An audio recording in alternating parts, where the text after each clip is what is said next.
tout le monde, aujourd'hui on se retrouve pour la première fois sur ma chaîne pour parler de bande dessinée parce que ça fait quelques temps que j'en reçois pas mal de la part de maisons d'édition et je me disais bon bah dès que j'en aurais lu plusieurs je pourrais vous en parler. Là j'en ai lu 5 en l'espace de 2 jours parce que je suis en vacances et c'est super de lire des BD quand on est en vacances parce que on peut en lire une le matin puis le midi on a envie de lire autre chose, hop on en lit une autre, enfin bref c'est génial. Donc je vais vous parler de Les Secrets de Brune, puis le blog de Nina, ensuite ce sera Rose et les vacheries des nombrils et enfin le tome 15 de Tamara. Je commence avec Les Secrets de Brune de Bruna Vieira et Luca Faggi. Donc c'est l'histoire de Brune, une jeune fille qui est au collège et qui a décidé de changer d'école pour certaines raisons que l'on comprendra au fur et à mesure de la lecture, sauf qu'elle a beaucoup de mal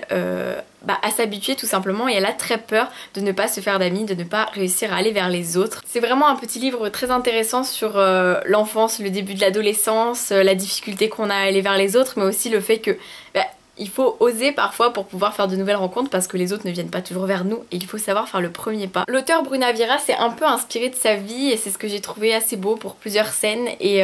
l'illustratrice fait des illustrations mais juste incroyable. Pour vous montrer la première page, c'est juste magnifique, c'est rempli de détails sublimes, c'est doux, je trouve ça vraiment très beau et tout ce qui ressort de cette lecture pour moi c'est de la douceur, c'est mignon, c'est juste et c'est touchant, c'est très émouvant et quand on lit on se rappelle parfois de certaines situations qu'on a pu vivre. Si vous avez envie d'offrir ce livre à un enfant que vous avez dans votre entourage ou alors un jeune adolescent, franchement n'hésitez pas parce que c'est vraiment un livre tout doux, tout tendre et très beau et magnifique au niveau du dessin, je trouve ça sublime et le texte aussi est très poétique, très bien maîtrisé et a été très bien traduit je trouve parce que c'est très beau et ça sonne très bien. On reste dans le thème de changement d'école, ce que je trouve assez sympa parce que j'ai enchaîné ces deux livres. J'ai lu le blog de Nina de Becca et G. Mabir publié aux éditions Bambou. Je trouve la couverture vraiment très jolie et les illustrations à l'intérieur ne m'ont pas déçue non plus. Donc c'est l'histoire de Nina qui déménage dans la campagne alors qu'elle vivait à Paris et que pour elle c'est juste la mort. Elle est en CM2 et c'est juste affreux parce qu'elle a quitté tous ses meilleurs amis, elle a quitté la ville pour se retrouver dans un paysage plus que vert et elle pense vraiment qu'elle ne pourra jamais se faire d'amis et du coup elle va se créer un blog afin de pouvoir partager un peu ses états d'âme et finalement peut-être que ce blog va l'aider à faire de nouvelles rencontres et ça pourrait être très sympa pour elle. Encore une fois c'est vraiment le thème de l'amitié qui est abordé, la difficulté qu'on a à aller vers les autres mais ensuite une fois qu'on réussit finalement tous ces liens qui peuvent apparaître, ça parle d'amour, ça parle de famille, du fait que certains enfants comme Nina ont des parents qui bossent énormément et c'est dur pour elle et en même temps elle déménage, c'est encore plus dur pour elle parce qu'elle se retrouve vraiment comme si elle était seule, elle est fille unique et ce blog finalement ça va l'aider et je trouvais ça sympa d'utiliser justement le blog dans la vie d'une jeune fille finalement pour montrer que ça a une utilité autre qu'un danger parce que internet ce n'est pas que dangereux, la preuve regardez je suis là pour vous montrer quelques illustrations sympas donc j'aime beaucoup aussi les dessins dans cette BD-ci et en plus on a parfois justement le blog qui est mis en avant donc le blog qui est vraiment très interactif, très joli avec des petits dessins et je trouve ça super sympa donc encore une fois ça correspond à une tranche d'âge assez jeune mais si vous avez mon âge vous pouvez aussi aimer, enfin moi personnellement j'ai bien aimé mais c'est plus du coup pour les jeunes et pour les adolescents et je trouve ça super sympa, je pense que ça peut vraiment plaire et j'aime beaucoup les illustrations, vraiment je les trouve très sympas, c'est rempli de petits détails agréables et c'est comme pour Les Secrets de Brune, c'est en fait toutes les BD que j'ai ici ce sont vraiment des BD qu'il faut relire finalement pour pouvoir un peu pouvoir percevoir les petits détails qu'on n'a pas vus à la première lecture et c'est d'autant plus agréable de redécouvrir l'histoire. Pour rester dans les illustrations vraiment sublimes, j'ai lu Rose de Valérie Vernet, Émilie Alibert et Denise Lapierre publiée aux éditions Dupuis. Donc Rose c'est une série en 3 tomes, cette fois-ci c'est une BD qui correspond vraiment à tous les âges, ça peut être lu par tout le monde, c'est pas tout rose même si l'héroïne s'appelle Rose.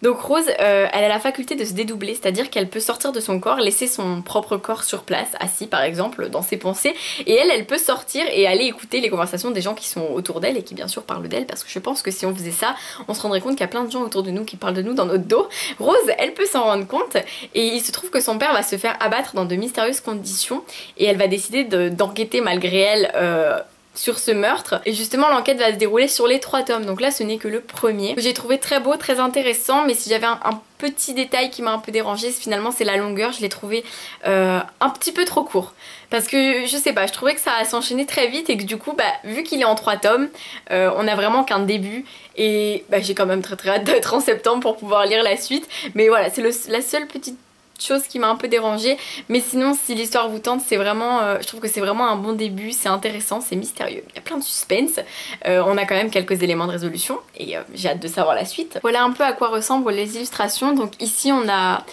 des couleurs qui sont très froides, contrairement à ce qu'on pourrait penser lorsqu'on découvre la couverture qui est toute rose, et contrairement aux deux livres que je vous ai montré précédemment, aux deux BD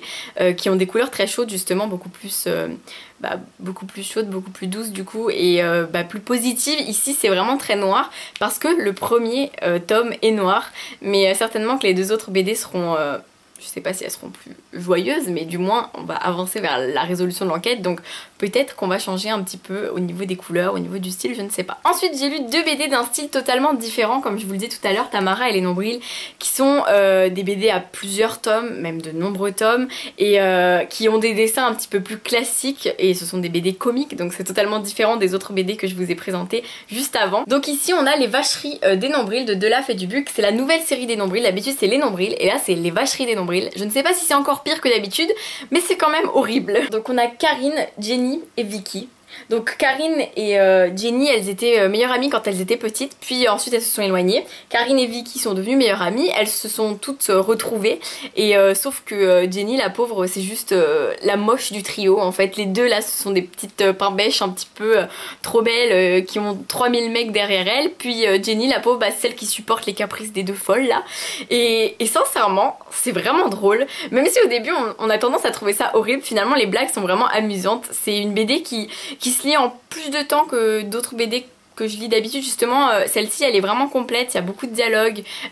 donc c'est des petites histoires à chaque fois, mais on a beaucoup de textes, c'est pas que des images qui se suivent ou quoi, donc c'est d'autant plus drôle avec les dialogues parce qu'on peut glisser plein de blagues. Donc en gros à chaque fois on se retrouve avec une Jenny qui se fait totalement humilier ou qui se fait totalement descendre par les deux autres, même si finalement parfois on peut trouver des petites fins un petit peu plus heureuses pour la pauvre Jenny qui est la moche du trio pour tout le monde, même pour elle-même, et c'est trop triste. Mais en même temps c'est vraiment pour se moquer finalement de ces deux filles qui même si elles sont belles et ont tous les garçons qui courent derrière elles, sont pas très fut-fut. C'est vraiment des caricatures, mais c'est ça qui est drôle et ça fait passer un très bon moment. Donc sincèrement si vous avez envie de rigoler, les vacheries des Nombrils, c'est pas mal du tout. Puis il y a Tamara aussi, alors là c'est le tome 15, donc de Daras, Zidrou et Lou, puis les éditions Dupuis encore une fois. Hashtag grosse. Donc Tamara c'est une jeune fille qui est grosse et qui dit tout le temps qu'elle va se mettre au régime. C'est aussi une BD qui a pour premier but finalement de faire rire, mais je trouve que c'est quand même plus tendre que les Nombrils. On est plus sur... En fait c'est plus émouvant parce que Tamara est plus attachante je trouve, étant donné qu'on est plus centré que sur elle, et surtout parce que elle veut faire un régime et ça nous fait rire parce qu'elle n'y arrive pas, dès qu'elle voit un paquet de chips elle se jette dessus, mais en même temps elle va découvrir qu'elle peut se servir finalement de ses formes pour peut-être se faire connaître, comme vous pouvez peut-être le voir ici. Et j'ai trouvé ça sympa justement de mêler le poids, les réseaux sociaux et plein d'autres choses, et justement c'est vraiment pas un livre qui va mettre les personnes qui sont comme elle, qui se trouvent grosses à l'écart. Au contraire, en fait ça dépend vraiment certaines petites histoires, vu que comme pour les Nombrils ce sont des petites histoires parfois qui se suivent sur 2-3 pages, parfois qui tiennent juste sur une page, mais on va vraiment pas mettre ces rondeurs à l'écart ou quoi. Au contraire parfois on les trouve belles, puis parfois elle va quand même subir des moqueries parce que bon elle n'est pas au pays des bisounours, malheureusement nous ne vivons pas au pays des bisounours, et du coup il y a bien des débiles qui se moquent d'elle, mais elle réussit toujours finalement à s'en tirer on va dire, et j'ai trouvé que c'était vraiment sympa, vraiment touchant, vraiment c'est ce qui ressort le plus à mes yeux, c'est que c'était touchant, je l'ai trouvée adorable, elle est trop mignonne, elle est vraiment attachante, c'est ça en fait, Tamara est attachante et ça fait qu'on prend plaisir à lire, à suivre sa vie et à lire ses aventures, et rien que pour ça je vous conseille vraiment cette BD, ça me donne vraiment envie de lire les autres tomes vous voyez, donc c'est vraiment sympa. Alors j'ai l'impression d'être totalement nulle quand je vous parle de BD, mais bon je vais essayer de faire un petit peu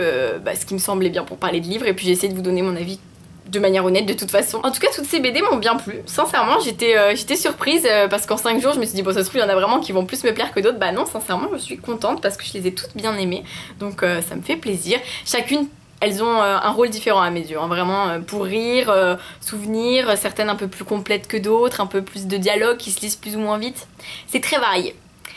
Moi ce que j'ai envie de savoir c'est si vous avez aimé cette vidéo et si vous avez des conseils à me donner sur qu'est-ce qui vous intéresse sur ces BD. Est-ce qu'il faut que j'en dise plus? Est-ce que je n'en dis pas assez? Je ne sais vraiment pas. En attendant je remercie les éditions Dupuis, Bambou Édition et Sarbacane pour m'avoir envoyé ces superbes BD. Je vais en lire d'autres très vite parce qu'il m'en reste encore dans ma bibliothèque et je vous en reparle très vite dans une autre vidéo BD. Ce qui est cool c'est que ça se fait plutôt vite les vidéos BD. Et je verrai combien de temps fait cette vidéo pour ensuite calibrer sur combien de livres je mets par vidéo BD. Bref, dites-moi en commentaire tout ce que vous voulez, c'est-à-dire est-ce que c'était assez long ou trop court? Est-ce que vous pensez que je peux mettre plus de BD dans une seule vidéo? Qu'est-ce que je peux dire de plus? Est-ce qu'il y a des aspects qui vous intéressent davantage? Bref, dites-moi tout. Sur ce, je vous fais plein de bisous et je vous dis à très vite pour une nouvelle vidéo.